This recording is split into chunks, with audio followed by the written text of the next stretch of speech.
Hello and welcome back to Sunday Vibes. We're back in Clubhouse 5 in Leicester Square. The perfect place to come and watch any sport. It is literally any sport here. They show it all. Yeah, they got the wrestling on at the moment. WWE, golf. Yeah. Aussie League football. Come and get it. I've been roped into host this week, but I'm joined by Mikey and Doogie. Look at that. Doogs, how you doing? I'm good, thank you. I'm good. Yeah, I just had some chicken wings from Clubhouse 5. Delicious. Forgot my glasses, so everything's a bit blurry, but otherwise, all good. Jeez, forgetting your glasses. That's mad. I can get by, but in train stations, I just have to look. It's just a bit grim. The worst is when you don't wear glasses. I can kind of get by without glasses, but when it's night time, then it's an issue. You were not wearing glasses for footy last night. I wasn't wearing glasses for footy last night, but I can kind of feel you just my way feel a the bit. game. And also, at least where we were playing last night, it was quite well lit. Yes. Whereas, if you're just walking, say I've gone for a run and I don't wear my glasses when I go for a run, and it gets dark and we're walking home, I'm just kind of struggling. The traffic lights are kind of just in my face, and I'm like, well, what's going on? Be careful near that traffic. No, yeah. We had an FD past and present game last night, and in an hour and 15 minutes there were 60 goals. So that either tells you we're unbelievably good at scoring, terrible in goal, or just terrible in everything. All of the above. A lot of the defending was pretty questionable, wasn't it? None more so than from myself. But yeah, good fun. Yeah, good fun indeed. And tell you what's going to be good fun, Sunday Vibes today, because we are doing the players who have shocked us this season. We wanted to think about the players that have maybe taken us by surprise, performing well, or maybe underwhelming at the same time. I think Dukes put out a tweet. You responded in your droves. Thank you so much. We're going to be using your suggestions. We're going to start on a positive sense, because at @XTurtleToe, lovely title, has suggested Leroy Sane. Now, Dukes, this is an interesting one, because on one hand, he is, I would guess, expected to be one of the best wingers in the world. He obviously electric at Manchester City, got that move back to Bayern Munich, has burned hot and cold. This year looks like he's really stepped up and become one of the leaders in that side. Still, sometimes a bit sceptical with his finishing. But yeah, what have you made of him this season that Turtle Toes recommended him? Yeah, I think it's a great suggestion. I think he's been one of the outstanding forwards in Europe, to be honest. I think if there was a Ballon d'Or list right now of this season so far, he'd probably be in the top 5. I do genuinely think he's been that good, and I totally agree with you. He has been used in different positions under different managers. It feels like Tuchel has really solidified him as Kane's sort of, for want of a better word, assistant this season. In the past, Gnabry's really come to the fore, Coman, Thomas Müller, but it really feels like it's the Sane and Kane show, and he's already on 8 goals and 6 assists in just 1,000 minutes this season. The whole of last year, he got 8 goals and 7 assists, and he's never got more than 15 in the league for Bayern. So to already be on 14 this season is really, really impressive. 1.23 expected goals and assists per 90, so you'd expect him to get at least a goal contribution every single game. And it's not surprising. He's looking full of confidence. I think he's taking excellent free kicks. His delivery from wide's been really, really excellent. And that they seem to, even though they've never played with each other before, maybe just the similarities of movement in terms of what works in the Premier League and Kane and Sane, it just seems to work. It just seems to work really, really naturally from pretty much the first minute. And I think he's been absolutely brilliant. So he set Kane up 4 times, and he's been assisted by the Englishman 3 times, which I think is the most used combination in the Bundesliga so far. So massive props to Leroy Sane, always one of my favourite wingers when he was in the Premier League, but struggled to really find that consistency in his first few years at Bayern, but now top. Are you surprised, McCubbin? I think maybe at the end I'll get you guys to pick your most surprising players, as it were, because do you not think that this is just sort of what we've been waiting for Sane to do? And is it interesting that maybe Kane coming in, who's such a selfless forward, has helped unlock even more ability within the German? Yeah, I mean, I guess, like Duke was saying, Kane has set him up, but I mean, I think Kane has been able to be a bit more selfish actually at Bayern than he was at Spurs. I think it's a surprise in some ways, because I think Sane was being overshadowed by especially Serge Gnabry, who's always been more of a goal scorer. Sane's always been more of a creator. I think there's still a reason to be a bit surprised, because when he was at Man City, it was like, this guy's a future Ballon d'Or winner. Now Leroy Sane, once again, he's probably been the best winger in Europe this season. I can't really think of anyone who's come close. So in that sense, I mean, I guess maybe Mo Salah, but in terms of a proper winger, not a creator, a dribbler, I don't think anyone comes close. So in that sense, yeah, I'm quite surprised. Was I expecting Sane to like have the best season, like by far the best season of his life this season? No, I wasn't expecting that. So yeah, I would say I'm somewhat surprised by that. And yeah, the fact that it's been Kane who's done that, or who's helped facilitate that. Again, I'm a bit surprised. Like I would more see someone like Gnabry as a classic kind of Kane partner in that, like, you know, Kane always dovetailed with Heung-min Son at Tottenham. Yeah. Heung-min Son was, you know, is really an inside forward rather than like a creative winger. And obviously, yeah, Gnabry's been out with that injury for large parts of the season, so that's, you know, been one of the reasons for that. But yeah, I would say I've been somewhat surprised. Just quickly on Kane, if this was last season, he would have already won the Golden Boot in the Bundesliga, which is kind of mental. What is it, 17, 18 goals? 18, no. 18 this season. Was that how low it was last season? Yeah. That's mad, Full isn't it? Kruggen. Yeah. So on Kane, are you surprised at how incredible he's been? Because I think that's the word. He's been at Bayern Munich, or do you think this is just what happens when you take a generational player out of a non-generational team at Spurs and put him into like an elite system? Do you think that's just what's happened? Yeah, I mean, he scored 30 league goals last year, and he's done that before as well in Spurs sides. And last year under Conte, Stellini, and then Mason, you know, they weren't pulling up any trees in an attacking sense. Remember Christian Stellini? So yeah, I'm not totally surprised. The Bundesliga is a league with a lot of transitions, often a lot of space for strikers, and Kane is one of the best finishers in the world, potentially one of the best finishers we've seen in the last 10, 15 years. So sure. It's not totally surprising. The rate, I mean, he's on track for 51 league goals. I don't know whether that will continue, but if he breaks Lewandowski's record in his first year, again, one of the best strikers of the last 15 years, that's an incredible feat. And I think the rest of the world are slightly waking up to a player that, because I think the rest of the world see Premier League fans as like arrogant and condescending towards other leagues and unnecessarily over-exaggerating the talents of players in the Premier League. But I think they are waking up to the fact that this guy is pretty special. Yeah. I put like an emotional driven tweet out saying he's going to be the fastest guy to 100 Bundesliga goals. Actually, could be. Yeah. Could be. 2 years, maybe. Anyway, let's move on from Bayern Munich quickly, and let's just focus on another English player, because this comes from Kareem Baydun5. Jude Bellingham. Obviously, we've spoken about him loads. There's not much else we can really wax lyrical when it comes to Jude Bellingham. But, I mean, still scoring goals. I love that header against Napoli in the Champions League. What a ball as well. Midweek, yeah, absolutely fantastic. We're still involved in so much action in the final third. I think it's fair to say, relative to Sane, it is surprising to see, because he's gone to a new team and a new league with even maybe greater expectations at Real Madrid. Still such a young guy too. It's wonderfully surprising how effective he's been, isn't it, McCubbin? Yeah, super surprising. For me as well, like I thought it was a perfect transfer in many ways, at least from the player's perspective. I always thought that Jude Bellingham looked like a Real Madrid player. Like he always seemed like the right move for him. But did I expect him to have a particularly massive impact in his first season? Like, no. Like I thought, like he's coming into a really stacked midfield, who already have Modric operating at his best. Still have a very good Toni Kroos. Still have Camavinga and Tchouaméni who played well. Tchouaméni had a bit of a quiet first season, let's face it, but Camavinga, Fede Valverde, like a lot of competition in there. Like I did not think he was going to suddenly be like the talisman of this side. Like I don't think many people did, but he has proved doubters wrong at every turn in his career. Like think back to when everyone was laughing about Birmingham City retiring his number 22, and the instant impact he had at Borussia Dortmund. Like 13 goal involvements, already a personal best for a full season. To score a brace in El Clasico, to win it.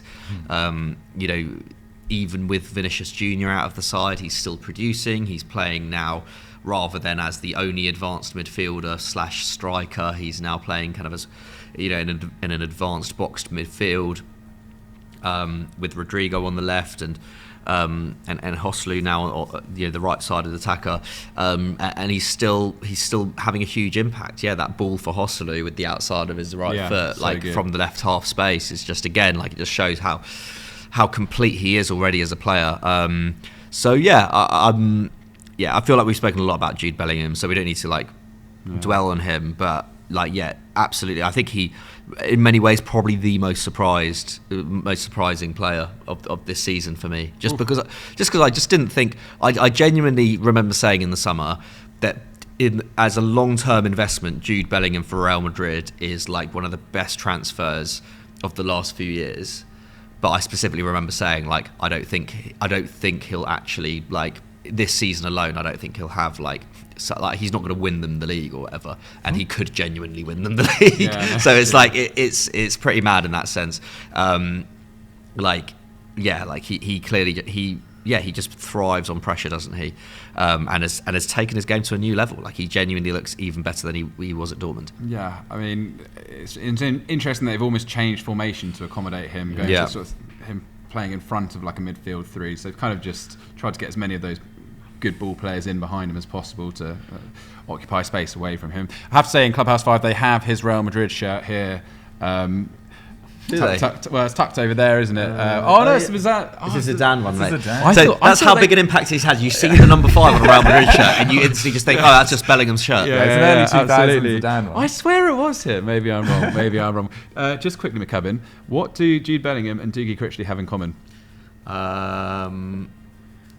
Well, not a lot. Other than being unbelievably good-looking, good people. What, Jude Bellingham's brother plays for Sunderland? No. It's something to do with their favourite player. What, Seb Larsson? Yes, they both consider Seb Larsson their idol. As you know, Birmingham born and bred, as ex-Birmingham as well. Seb Larsson, excellent taste, one of the best-looking men to ever exist. Absolutely perfect. All right, Diggs. We don't need to say any more on Jude. Let's go to a negative sense. Yes. Because at Mighty Souness has submitted someone that we've talked about, certainly on the football show on Sky, like so many times. The narrative changes week in, week out. It's Andre Onana. And you know what? I thought before the Galatasaray game, he was kind of fine. He'd gone under the radar for a few weeks. United's form in the Premier League had really picked up. And then they go to a must-win game away in Turkey. And just 2 unbelievable blunders from free kicks. Not even the first one, you could slightly forgive him. The second one is... Oh, no, I disagree. I think the first one's worse. I think the first one's way worse, because the second one at least is bouncing in front of him like he's expecting someone to get a touch on. The first one just goes through a gap in the wall and he's taken 2 steps to his left. Like, I thought that was pretty inexcusable, and I think it is... I don't know whether this is a big exaggeration. I think it's the worst Champions League campaign by a goalkeeper for an elite side that I can remember. I mean, people can go back and look at the records and the history of the Champions League, but I don't remember one coming to mind. It has been truly shocking, and he saved a penalty in this Champions League campaign, and I'm still prepared to say that. It has just been so bad. In every single game, there was a howler against Bayern. He then made a poor pass to Casemiro against Galatasaray, which led to his red card, which then caused issues in other games. He fell to the ground easily as Icardi netted that winner in that game. And then just an absolute shocker last night. On Tuesday night. Was it Tuesday or Wednesday night? Either way. Wednesday night. An absolute shocker, particularly for that first goal. And, you know, he did some fine, pretty incredible things in that game, really. There was like a Cruyff turn on the halfway line. But when you are just not doing the basics of goalkeeping, preventing goals that you should prevent, questions are going to be asked. And they've spent £45 million on him. Did I expect it to go this badly? Not at all. I didn't necessarily think he was a complete all-round shot stopper, but I did not predict this level whatsoever. I mean, he kept 8 clean sheets in 13 games last year as Inter Milan won the Champions League. He had experience under Ten Hag at Ajax. And yes, you can talk about maybe that his positives haven't been able to be brought to the side with Lisandro Martinez and Luke Shaw missing so much of the season so far. He hasn't been able to, solidify or improve on their passing game from the back, but he's just making far too many errors, and it's a shame because actually in the league his stats aren't too bad since the opening few weeks of the season. I mean, his save percentage is now 79%. Really? That's level with Alisson at the top of the league according to FBref. Some statistical websites have it differently, but he's right up there. He's prevented 3.4 XG, which is only topped by Thomas Kaminski. So that's all fine and dandy, but the Champions League is where you are ultimately judged, especially for a team like Man United, who have such up until recently, a pretty rich Champions League history. And he has been the main reason that they won't qualify from this group. I don't think their defending's been perfect at different points, but they've scored easily enough goals to qualify, and the midfield balance probably hasn't been quite right either. But it has just been a shocker of epic proportions, and it shocked me. They've scored. I think United have scored more away goals than any other team in the Champions League, and yet they've not won an away game. They've had 1 point. The volume of mistakes is just horrendous. And again, it's so surprising because I think both me and you, Duke, said at the start of the season on a team talk, signing of the season. Signing of the season. Yeah, I agree. Egg on our faces. I know. I mean, as the final continental club sort of entry, I also agree that I thought this guy was going to be amazing. And I feel like we're running out of time to give him sort of bandwidth to sort it out. As you say, just do the basics right. And he's really letting his team down in a competition. They should be getting out of that group, shouldn't they? With Copenhagen and Galatasaray, they really should be. So, yeah, bit of a stinker on that. By the way, you mentioned Kaminski. What a surprise he's been. I mean, he's been brilliant. 3 million, 2 million, whatever he cost from Blackburn Rovers. He's been, some of his saves have been excellent this year for Luton at the back. And, they're now out of the relegation zone with Everton dropping in. Rob Edwards, I think, is doing a fine job there. I don't know if I'm surprised about Luton, but I just think some of the players have stepped up on an individual level. I mean, most people had them 20th. Really? Yeah. Certainly over Burnley. Who've been stinking. Kaminski, I think it's just worth a shout out. But if we just stick on Manchester United, at Sohan_HO6 has dropped in Casemiro and recovers. I mean, what have you made from him? Because his drop off from last year, you could almost say, I mean, Varane hasn't had the greatest season in the world either. But I mean, Casemiro, what do you make of him this time? What do you think's gone wrong? I just think his limitations have been exposed. I think last season, Casemiro was. I just think. I mean, the team harmony last season was just a lot better. I think with all of these things, it's easy to point to injuries, but I think with United last season having very, very few injuries to key players, Casemiro was playing in a side which basically had its best components around him, and so I think particularly Lisandro Martinez was able to do a lot of the work that Casemiro wasn't able to do. Casemiro was able to really focus on just being a shield for the defence and laying it off to either Shaw or potentially Lisandro, or being able to receive balls quickly from Lisandro and move play on to Bruno Fernandes. This season, that hasn't been the case without Lisandro. We kind of always knew that he was the key to this side, and without him, without his kind of presence behind Casemiro, I think it's just. His limitations have been exposed. We know that he's not quite as mobile as he once was. His tackle success rate has fallen quite significantly. His aerial duel rate has fallen quite significantly. He's also, the midfield that he's a part of has been destabilised, partly by injuries, partly by the fact that Ten Hag wanted to kind of shoehorn Mount into that midfield in a kind of advanced 8 role as well. That didn't really work at the start of the season, and we're yet to really see what this United midfield is now going to look like. But he's missed 9 games with injury this season already. United have won 4 of their 5 league games without him, so I do genuinely think, especially now with Kobe Mainu now in the side and performing really well, at least against Everton. It's only 1 game, but and he was really impressive. He looked good against Galatasaray as well. Yeah, I mean, came on in quite a chaotic kind of period of the game, but I think he genuinely has a fight on his hands to get back into this team, which is pretty crazy given that he was probably one of the 2 or 3 best defensive midfielders in the league last term. In fact, I was on a FC24 shoot this week, and him and Rodri are the 2 best rated defensive midfielders on the game, which is pretty mad, and just goes to show kind of what playing for Real Madrid for a number of years, how that kind of just stays, your reputation just kind of stays. But no, he was. Casemiro was genuinely world class last year. Let's not get it wrong, but I think we're already beginning to see how risky that investment was from United in terms of an ageing defensive midfielder who had played in a really, really well functioning side before. I'm sure he can recover his form. He is still, he still is absolutely quality. But these first 3-4 months have probably been his worst in since he came through at Real Madrid. Also helps, I guess, McTominay stepping up as a player in that United midfield too. A guy linked with other clubs in the summer, almost came to Fulham.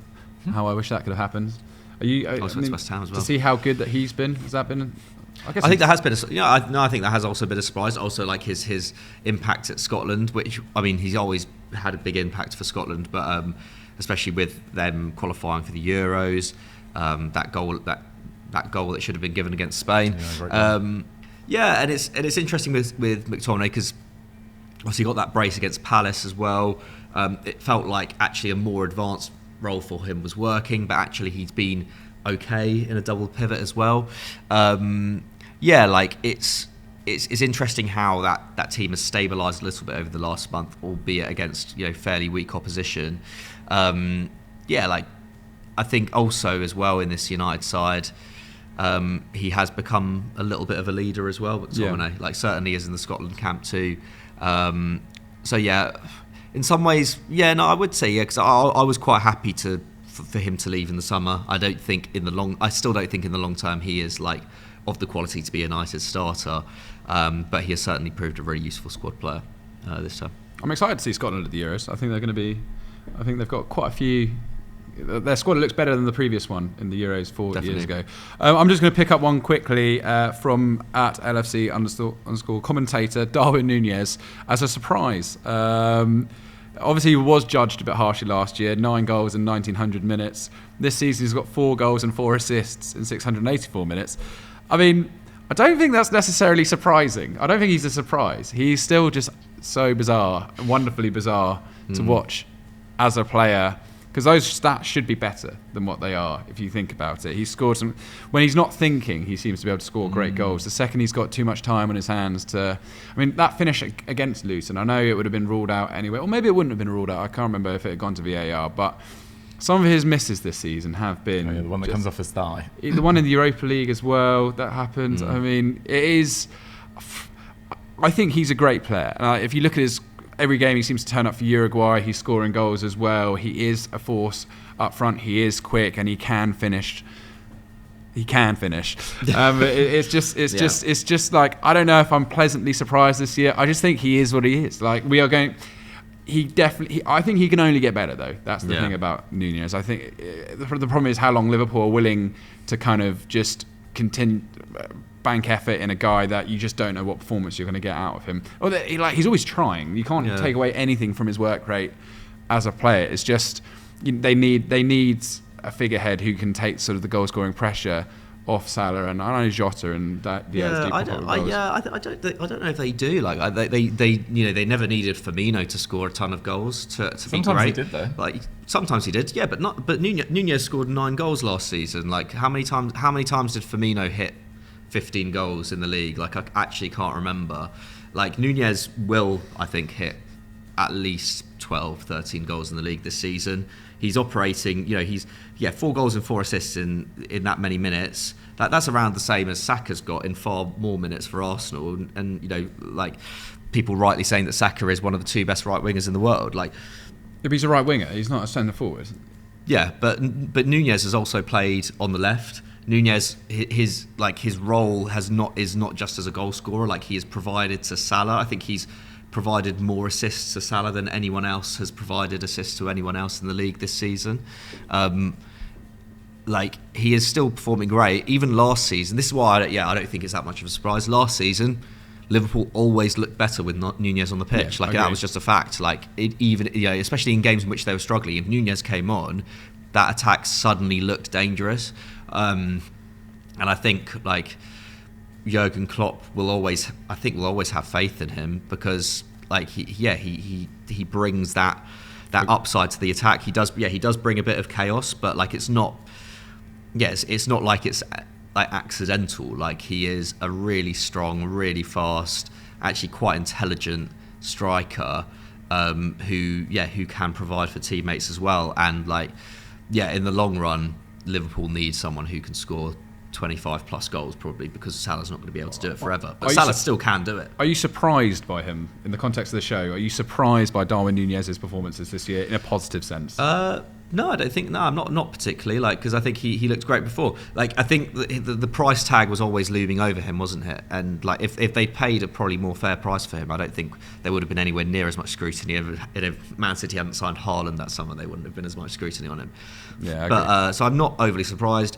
What I am surprised about is probably the public perception towards him. I feel like he's gone from. Huge. But yeah, I've seen, I feel like people last season were just calling him a donkey for missing a few big chances, whereas this season people suddenly think he's like the bee's knees. Actually, he's not improved to that degree. Yeah. He has improved for sure. I think his finishing has got better, but his overall play has always been really, really impressive. It's just that this season Liverpool as a whole look better. That's it. The Liverpool midfield last year was a mess. Luis Diaz's injury had a big impact on that attack last season as well. If we'd had Diaz, Nunez and Salah starting all of last season, I think they would have Nunez would have clicked into that forward line a lot quicker as he is now. Absolutely. All right, Duke. So let's move on to two young English guys who I think it's fair to say really have sort of taken the league by storm this season. You've got Anthony Gordon from at G15 NUFC, and also we've got Cole Palmer coming in from Michael Ramsey 13. I mean, Cole Palmer in particular. I mean, there's two different stories really. You've got one guy that sort of, this is his first big moment in the first team, big price tag. Anthony Gordon too, big price tag, but I guess came in a lot more negativity around him in the summer. Both unbelievably surprising for all the right reasons in different ways, would you say? Yeah, absolutely. I think Anthony Gordon in particular, I really wasn't very impressed with him in the second half of last year. And I know some people said that his fitness hadn't been good enough. He'd been playing under Frank Lampard at Everton. And then, joining a brand new side, new city, the whole thing. I thought they maybe cut him a little bit too much slack at the end of last year. I just didn't think he performed very well. But since the under-21 Euros, he seems to have taken so much confidence. And I think he's probably been one of the two outstanding left wingers in the league so far this season, which I didn't see coming at all. Full credit to him, especially in a forward line that Harvey Barnes has been injured, Alexander Isak has been injured at times, Callum Wilson has been injured at times. The midfield has constantly changed behind him. Even the left back has changed at times. He hasn't really been given the tools to have the season that he's having, and yet he's been remarkable. I mean, 5 goals and 3 assists in 12 games this term. His expected goals have leapt up slightly, but his expected assists have really gone up so much. And he's giving really high-level defenders a really difficult time on a weekly basis now. Reece James, it was a silly red card last weekend, but at the same time, Anthony Gordon had skinned him quite a few times beforehand and looks like fully capable of doing that against any defender really in the league. And I think that's a really impressive feat. And for a young guy who, as I said, who his output at least at Everton was pretty average, his output at Newcastle last term was poor, to suddenly become this guy that's consistently making the difference, really, really impressive. In a slightly different way, Cole Palmer, the season before last, looked like he was Premier League level, but he was struggling to get into a side that was competing with Mahrez, with Foden on the right-hand side. Fair enough, exactly. Last year, didn't get really any minutes at all in any competition. So to go to Chelsea in a side that had just finished with their worst ever Premier League season, that had spent a lot of money on new players again in the summer, that had brought in a new manager, and be probably one of their 2 outstanding players so far this season, along with Raheem Sterling, I think it's pretty remarkable as well. Fully deserved call-up to England. I know lots of his goals have been from the penalty spot, but actually I think that's impressive in itself when you're at a new side, when you're still, 21 years of age, haven't played a lot of senior level football, and you're scoring penalties against Man City. I think there was a penalty against Arsenal, Spurs. These are big moments when the spotlight and the world is watching, and he's performed and responded to those moments superbly. So full credit to both of them, and I probably owe Anthony Gordon more of an apology because I just didn't see it coming, and was probably I thought he was one of the few signings that Newcastle hadn't got right. And what do I know? I think he's been I don't think it's unfair to criticise him. He was a shining light in a fairly dismal Everton side. It seemed as if he had a lot of bandwidth to kind of go out and express himself. And then you're going to a Newcastle side, better coached, better players around him. And yeah, I think he did look a bit overall. I mean, of course you are. He moved in January. A January move is always going to be hit and miss in many ways. Like, he needed time to settle in. But you are right. Like, this season, he's obviously gone away, had a great summer, worked hard, and taken his moments in that Newcastle shirt. And yeah, he's scoring great goals and looking like a great player. So I don't think you should beat yourself up on on being down on him. I think it was fair to say that his season at the end was hard. But yeah, fair play to Gordon. All right, let's go to some negative ones. I'm quite surprised to see this one, that Lewis Dunk has been suggested from at Servervalis_Tim in a negative sense. Because, I mean, I'll admit I haven't seen loads of Brighton this year. Obviously, their results haven't quite lived up to scratch. Certainly in the Premier League, they managed to get through their Europa League group with that win in Athens last night. But, I mean, Dunk, perhaps he's having a bad season, but he's also looking like he's going to be starting for England at the Euros, if not potentially behind Maguire in that starting lineup next to John Stones. I don't think he is in a terribly negative moment right now, or am I completely wrong? I think it's just because he's made a couple of notable mistakes, which is, I think, also we can argue with these suggestions. We don't have to necessarily agree with them, but yeah, someone suggested Lewis Dunk. I mean, he has made notable mistakes in that game against Marseille. I think it was their first or second Europa League game, I think it was actually, in a game against Villa when they lost 6-1. I think that was the day of my FD stag, actually. I think we were watching that on the TV a bit. But yeah, Lewis Dunk, I mean, his passing's obviously superb, but his tackle success rate has fallen quite dramatically. It's fallen 11%. But I think his passing's been absolutely superb once again. And I think it needs the context of McAllister, Caicedo leaving in front of him, Estupiñán being injured. He's played alongside Van Hecke, who's new to the league, or at least new to becoming a regular. I think Veltman's had his injury issues. And the goalkeeper has sometimes changed behind him as well. There's been a lot of moving parts at Brighton this year, and I'm not surprised that they are scoring a lot of goals, but also conceding a lot of goals. I think they are being the side that's been involved in most goals in the league so far this year. And he is expected a lot. There's a lot expected of him on the ball. And I think he's generally been pretty good in possession once again. There's just been a couple more notable errors than last year, where he was pretty much faultless last year as well. When you've set that sort of bar, it's only natural that you maybe drop a little bit. But I think it's quite a harsh inclusion as well, to be honest. What do you make of Brighton this year, McCubbin? Because as Doogie said, like Verbruggen and Steele, they've been changing a lot. Even like Igor was meant to be the kind of replacement at centre half to Colwell, but he hasn't. I don't think he's shone all the time. Like, they bought a lot of forwards in the summer, but you never quite know what team he's going to be putting out this year, and that does seem to have affected them a little bit. Yeah, I think so, but equally I do think Brighton generally, I know last season they started incredibly well, but I think we probably will see them come into their own more in the second half of the campaign. Matoma's also been missing at points. Also, I think there have been certain games where Matoma hasn't been at his best.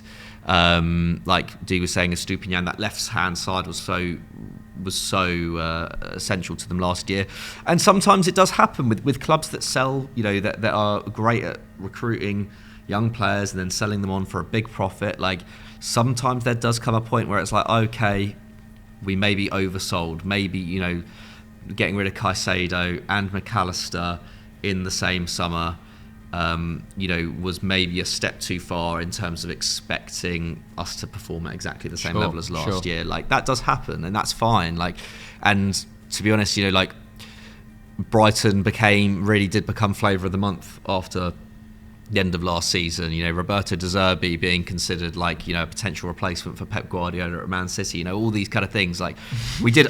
People do over-egg things a little bit. Like, it is still a selling club, and that level of turnover, and I'm sure Tony Bloom is well aware of this. Like, that level of turnover does mean that there are going to be periods where there is, you're not quite sure how this team's working out. Like, De Zerbi can't just work miracles constantly with this side. And equally, we've still, like Diggs was saying, like they're still scoring a ton of goals. Attacking wise, they still look great. Evan Ferguson still looks fantastic. Got a great goal the other day, didn't he?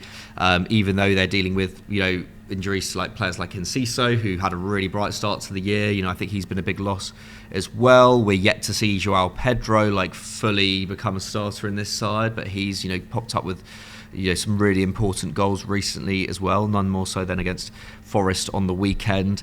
So yeah, I think Brighton will, like, they will be fine, but it's just like, at the start of the year we were genuinely saying, oh yeah, that they're good enough to challenge for the Champions League, and I think with a fully fit squad, and if that midfield had gelled a bit quicker, I think they would actually be with a shout of the Champions League, but they've been unlucky with injuries. The side has just been a little bit too in transition and not settled enough. But I think in an ideal world, without the kind of injuries that they've had to deal with, they would be, they'd be on course for a top 6 finish. As it stands, I think they're probably on course for a top half finish, probably a top 8 finish. And that's fine. Like that's a perfectly fine season. I reckon they'll go deep in the Europa League as well. I reckon. They're dealing with European competition as well, Thursday nights, with a slightly depleted squad as well. So I think De Zerbi's doing an absolutely fine job.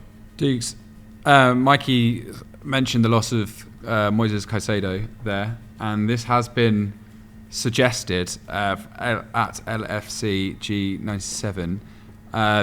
Featuring 14 of the 15 games for Chelsea since he joined this year. Another guy who, look, the price tag is the price tag. It was 115 million. It's not his fault that they chose to pay that. It's fully, Brighton quoted it. They paid it. Okay, don't get it. He was great. He has been great, but I would almost say Enzo is the person that has been the biggest surprise this year, and that's the person that I've seen online. Chelsea fans beginning to lose a bit like, what's going on, because it's those two that seem to play every single week. What do you make of that Chelsea midfield, and what do you make of Caicedo in particular? Yeah, 2 young players. Caicedo had started about 40 Premier League games before being made the Premier League's record signing. Obviously, I think Declan Rice was probably the outstanding defensive midfielder that moved this summer, given his experience, given his international experience, given his tournament performances, given the fact that he won the Conference League and played such a crucial role in that for West Ham. Caicedo's, quite different from Rice in terms of his experience level. I still probably expected a little bit more, if I'm totally honest. I can't really remember any outstanding games he's played. He's been fine and quite good in some games, but a little bit under par in lots of others, and he's down across the board in terms of his tackle success rates, tackles and interceptions, his progressive carries, his passes into the final third, everything that Caicedo was last year, which wasn't just a defensive midfielder. He was doing everything at Brighton in terms of running that midfield. He was also quite good in tight spaces, was able to find the right through ball, able to control the tempo of a game. And I think that's been lacking, and I think he's been worse than Enzo Fernandez, to be honest. I think Enzo Fernandez, at least in terms of his passing statistics, is still right up there. And people have kind of misprofiled. Everyone really wants these central midfielders that also pop up with goals and assists, whereas some midfielders, it's just not really their role. Yeah. I don't think the likes of, Kovacic was never really judged at Chelsea for not popping up with, 10 league goals or 10 league goals and assists per season, and neither said Enzo Fernandez. He's just not that sort of player. But do I want more from a midfield that cost over £200 million? Absolutely. Yeah. I think, Conor Gallagher being their outstanding midfielder so far this season is a little bit of a worry. And will be interesting to see when Romeo Lavia is back fully fit, whether he gets into the side. But it's difficult with Chelsea, isn't it? Because obviously they are missing key parts of their side still. A lot of their players are still finding their feet. The fact that probably their best attacking player, Nkunku, or at least the player we expected the most from, hasn't been able to play really any games yet, has led to pressure in other parts of the side, and they are going to go through some sticky patches. And in the games that you lose, everyone turns to your most expensive or your most experienced players. And that's why Raheem Sterling got so much flack last year. That's why Enzo Fernandez and Caicedo are under the spotlight this year, because so much is expected of players that cost that amount of money, and I don't think either are playing at the level they can. So it's definitely one to keep an eye on. I put it on Twitter a few months ago, and Chelsea fans were furious that I criticised. I think he was playing well in that game. He was playing well in that game against Fulham. He's been underwhelming. Fair enough. From the get-go. Yeah, I agree. I was expecting a bit more from him. Just one more Premier League player quickly, then we're going to rattle through some European suggestions that you guys sent in. I'll just quickly take this. I really like Mario Lemina, Kieran Hughes 97. I think, am I surprised? it depends really how you look at it. This is a guy who've actually got a fair amount of experience at the top level. I think he played for Juventus, didn't he, at one point in time? He was brilliant, I thought, for Fulham when he was in the Premier League with us. It's such a busy central defensive midfielder, pretty reliable. He was then at Nice as well, was playing pretty well there too.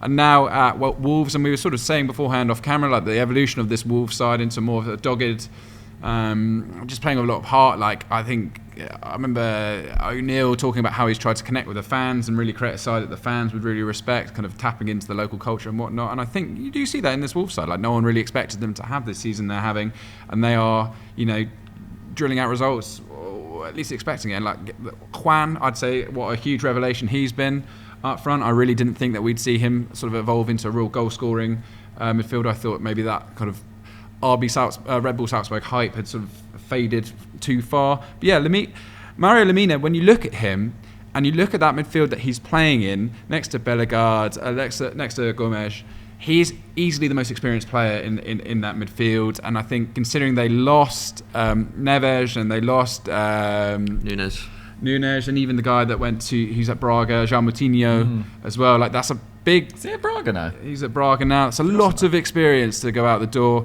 And I think Mario Lemina has been entrusted by O'Neill to be that guy in midfield, to like command and the tempo in there. And I think he's living up to the hype. Absolutely. I mean, ranks 4th for minutes in the squad. He's even got 2 goals, 4.2 tackles and interceptions. Just a really, really solid player. Great pickup by Wolves. An outstanding game against Spurs. Yeah. So maybe I am like really pleasantly surprised. And it was interesting that Lopetegui didn't really like him. But yeah, that's it for Premier League suggestions. Let's rattle through some international choices. Some of you have said Santiago Gimenez, 23 goals. Last year, 18 this year, sort of just keeping up appearances in that regard. I don't know whether that's that shocking. He just seems like a really good striker at that level. 18 and 17 though is top stuff. No, serious. I think he's moving this summer, isn't he? Definitely. He's definitely leaving Feyenoord. I think Saul Niguez is way more pertinent to this show in particular from TJ Brown. Dude, Saul Niguez, after that horrific Chelsea spell, after even at Atletico, it didn't look like he even had a position to be playing as well as he does now. It's great. It's actually great to see. It's great to see. 100%. He looked pretty lost at Chelsea, didn't he? And I remember him playing a couple of games early doors, and then he didn't really play from about October onwards in his loan spell. It was pretty crazy. But yeah, back at Atleti are a side that have a lot of players that are really performing at the really top level. Obviously everyone's been talking about Griezmann. Morata's having an excellent year, but someone like Riquelme as well. Samuel Lino's been excellent. Marcus Llorente's looked back to his best, and Saul Niguez has been absolutely crucial as well. He's now operating at 0.42 expected assists per 90. For context, De Bruyne tends to be around 0.6, and it's a smallish sample size, but Saul Niguez being that creative, really, really impressive. All the while, he's also averaging over 5 defensive actions. So he's being that player that he was prior to that move to Chelsea. I mean, he has had some absolutely outstanding years for Atleti. He just probably hasn't had the consistency year to year to be in that top bracket of midfielder, but great year from him. Yeah, unreal. And we're coming over at Bayer Leverkusen. Yeah. So 2 players. I mean, we've got Alex Grimaldo, who might have seen a suggestion. It's funny, I think he had the similar hype to like Alex Telles when we were like, look at Telles' stats at Porto. He's just scoring and assisting every week. This guy must be getting a big move to Europe. Takes every set piece. I fell for the Telles. Telles has obviously duped us all. Isn't he the greatest player you've ever seen live? He was one of the best, yeah. I haven't seen a lot of great players live. No, I really enjoyed it. I think I was also swept up in the Porto and the beers. He was unbelievable that day, and I thought he was going to rip it up at Man United. Well, he didn't, but one who played here is like Grimaldo is tearing it up. Telles might have done great at Bayer Leverkusen as well. Who knows? But but I think Grimaldo. I was worried with Grimaldo because I think having written countless scout reports over the years, it's like which left back are Tottenham crying out for once again? Oh, Grimaldo, go on. Let's get Grimaldo in there. But we shouldn't be that surprised because consistency. I think he probably over the course of a number of years, his numbers were probably more consistent for Benfica than Telles was for Porto, because let's remember as well, Telles was taking a ton of penalties as well. Whereas Grimaldo, I think both from set pieces and from open play, always looked really good, and his defensive numbers and his dribbling numbers always looked really solid as well. There was a reason why he always stood out to us as a player that bigger clubs should be going for, or at least top 5 leagues clubs should be going for. But there's always that doubt. Like, why hasn't a club approached him? Why hasn't a club got a deal over the line for him? Is there a reason? Is there something that scouts see that we don't? But Xabi Alonso has just got the best football out of him. Free transfer from Benfica, 7 goals, level on goals now with Victor Boniface, who's been a bit more quiet recently, at least in domestic competition, hasn't scored since early October. Grimaldo's really, really stepped up, and I just think him and Frimpong may be the best wing-back combination in Europe this season. Probably, actually. I can't really think of a combination better than them. It's great to see 0.5 expected goals and assists per 90 this year from him. Unreal goals. He's really stepped up, and not only has he scored a lot, he's scored without his goals, Benfica don't win the games that they've won in the last month. He's just been absolutely outstanding. Some fantastic free kicks. Been really, really impressed by him. He's definitely surprised me with just how good he's been, but I think Leverkusen have surprised me with just how good they've been. I know we were all bigging them up at the start of the season, but would we have imagined that they would have dropped what they would have just not won one game in all competitions at this stage of the season? I don't think we would have. He's been great, and I think Leverkusen really do look like favourites for the Bundesliga title now. Or at least along with Bayern Munich, I think they will stay the course. They just look like a nightmare to defend against, because as you say, best wing back combination attacking you. You've got players coming through the middle, Hoffman and Wirtz, and then on top of that you've got Boniface out front. I don't know, you got to spread.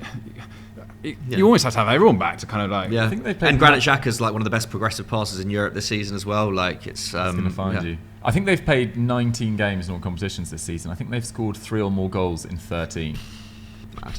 It's a shame that Bayern looks so formidable in some ways as well. But if Bayern didn't have Kane, I think Leverkusen would be clearly favourites. It's just because Bayern bought Kane, which fair enough. He does make you title favourites. I think with Bayern it's more about the individuals, whereas I think this Leverkusen side, clearly as a unit, I think are more impressive. Can you imagine what Twitter's going to be like if Kane scores 40 plus goals and doesn't win the league? I know. Out the cup. George Wright will just be on Twitter for a week. He'll be all over it. Yeah, no. I mean, Boniface as well. You're right. No one could have expected him to have scored as many as he has. I mean, he was good last year, but to have stepped up from the Belgian league and scored as many this year. True. Whoever sent in Denny Zundav, I like that suggestion. Good fun. He's flying for Stuttgart, and that'd be good if it looks like Guirassy is on the way out of the club. He's in a real purple patch. Dukes, let's finish on some perhaps negative suggestions. Yeah, go for it. Kolo Muani, I feel I'm gutted because I was like, this guy's the real deal, and it's just not looking great. Or is he a victim of his just not being good enough, or is he a victim of Luis Enrique's tiki-taki nonsense? Tiki-taki nonsense. Well, just that's cracked me up. Graham Souness has entered the building. I'm annoyed as well because I, like you, thought he'd be a good signing for PSG. I mean, he did arrive really late in the window. I think he arrived on the 2nd or 1st of September. I think it was pretty much on deadline day, which meant they didn't get a pre-season with his new side. And I don't think him or Gonzalo Ramos have looked particularly good, despite the fact they've now chosen to make Gonzalo Ramos permanent the other day. Just dropped £70 million on a guy who scored 3 goals. That's what happens when you got money. Crazy. For days.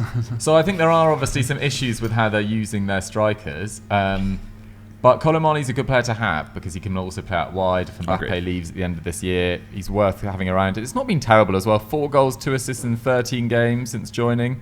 But his shots have dropped quite considerably. His creativity or his creative numbers have gone up a lot, but then maybe you would expect that when you're playing alongside Mbappe, who's so effective at getting shots off. But of their forward line, Ousmane Dembele, I think, has been really, really good, even though he hasn't got the goals he probably should have. I think Mbappe's been quietly, he's just Mbappe, isn't he? He's always excellent. But Ramos and Kolo Muani have kind of been letting down the side, if anyone has. And he hasn't really been able to make the difference in the Champions League yet, which is really where he's ultimately going to be judged. And apparently they don't have to win the Champions League. Apparently Al Khalifi has said it doesn't matter about winning the Champions League. I know. This year. I don't think they will, and maybe that is their ambition. But as a PSG player, that is primarily where you are judged, because most Ligue 1 games should be on paper quite easy for them, and it hasn't been so far. But yeah, just been a bit underwhelming. But I don't want to write him off too early. I think it's a little too early doors. Yeah. I agree. I should also say I don't even dislike Luis Enrique. I don't know why I said that. Quick and last one, McCubs. We touched on Barcelona yesterday. If you go on a continental club, we kind of do like a Xavi Barcelona special, so go watch that. But Raphinha has been suggested by TJ Brown as well. I mean, I was never that hot on this transfer anyway.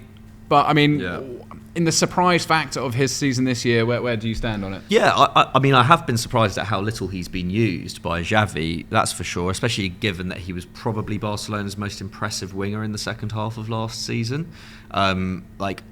Equally, I wasn't that big a fan of the transfer, mainly because Barca still had Ousmane Dembele and he was coming off probably his most impressive season when they signed Raphinha. Now Ousmane Dembele's gone, I think there is a need for Raphinha in this side. I don't think Barcelona's wide options are amazing. Ferran Torres, has never really looked great out wide for them. Like Lemina Yamal has come in on the right and has looked impressive, but the guy doesn't turn 17 until next summer. I mean, can you be putting that kind of pressure on a player that young? I know Barca have made a real habit of doing so with very young players this year, and they've just lost one in Gavi for the rest of the season. But absolutely, I think Raphinha needs to be getting more game time, to take pressure off players like Yamal. I think, in terms of an incisive winger who's both creative and can score, I don't think Barca really have anyone much better at this moment in time, and especially when Lewandowski's struggling in front of goal too. His shots have gone up. He's taking almost 5 shots per 90 at the moment. His key passes are up to around 3.5 per 90, and he's coming on a lot late in games, so those numbers are going to be inflated a little bit, but generally speaking he's very productive. I've been surprised that he's not been used very much. I think Barcelona will certainly need him a lot more in the next half of the season. I agree. All right, quickly, guys. Who is the player that has shocked you the most this season? It can be positive, it can be negative. I'll kick off. I think it's Andre Onana. Really wanted him to be the guy, but he's not. What do you reckon? I think Andre Onana has been biggest shock for me. I can't really think of anyone who's had a bigger drop off in that sense. I know in the league he's been fine recently, but it's been pretty horrendous. The amount of games where the spotlight really has been on him for the wrong reasons is pretty staggering.